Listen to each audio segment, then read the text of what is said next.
రాష్ట్ర వ్యాప్తంగా నిర్వహిస్తున్న ఆడుదాం ఆంధ్రప్రదేశ్ క్రీడా పోటీలకు విజయనగరం జిల్లా సిద్ధమైంది. జిల్లా క్రీడాభివృద్ధి అధికారి ఎన్ వెంకటేశ్వరరావు మాట్లాడుతూ క్రీడాకారుల సౌకర్యాల కోసం 6 లక్షలు మంజూరు అయ్యాయని తెలిపారు. అమరావతి ఛాంపియన్షిప్ 2026లో భాగంగా ఈ నెల 7, 10, 11 తేదీల్లో జిల్లా స్థాయి పోటీలు 12 క్రీడాంశాల్లో అండర్-17, అండర్-23 విభాగాల్లో నిర్వహించనున్నట్లు వెల్లడించారు. పోటీల్లో పాల్గొనే క్రీడాకారులకు ఉచిత రవాణా, భోజనం, వసతి సౌకర్యాలు కల్పిస్తున్నట్లు పేర్కొన్నారు.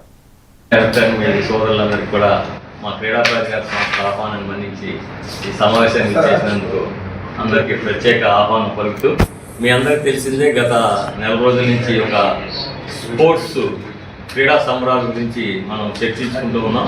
అదేంటంటే అమరావతి ఛాంపియన్షిప్ అనేది గవర్నమెంట్ ఆఫ్ ఆంధ్రప్రదేశ్ ఒక డిజైన్ చేసి 3 లెవెల్లో ఈ టోర్నమెంట్ ఆర్గనైజ్ చేయమని మనకి ఆదేశాలు ఇవ్వడం జరిగింది. అది స్వామి గారి సన్నిధిలో జరగబోతున్నాయి. అక్కడికి మన టీంలన్నిటి కూడా పంపించడం జరుగుతుంది.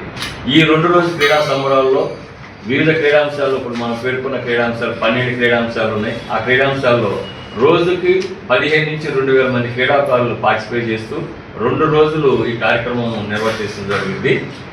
చిన్న సబ్జెక్ట్ ఆర్టీసీ డిపోలకి లెటర్ ఇవ్వడం జరిగింది. ఆ లెటర్ కాపీ కూడా మా దగ్గర వచ్చింది.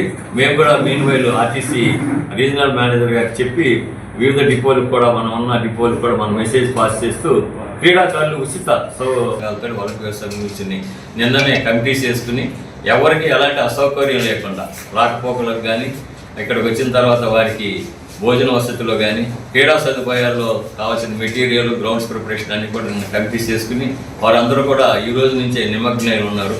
ఈ క్రీడా పోటీలను ఇంత దిగ్విజయంగా నిర్వర్తిస్తున్నానికి సహకరిస్తున్న అసోసియేషన్ వారికి, విద్యాశాఖ వారికి, ప్రత్యేకంగా మీ అందరికీ ప్రింట్ మీడియా, ఎలక్ట్రానిక్ మీడియా వారికి ప్రత్యేక ధన్యవాదాలు తెలియజేస్తూ ఈ ప్రోగ్రాం రాబోయే 7వ తారీఖున మరియు మెయిన్ ఈవెంట్ 10వ తారీఖు విద్యా స్టేడియంలో జరుగుతుంది కాబట్టి 10, 11 కూడా మీరు అందరూ విచ్చేసి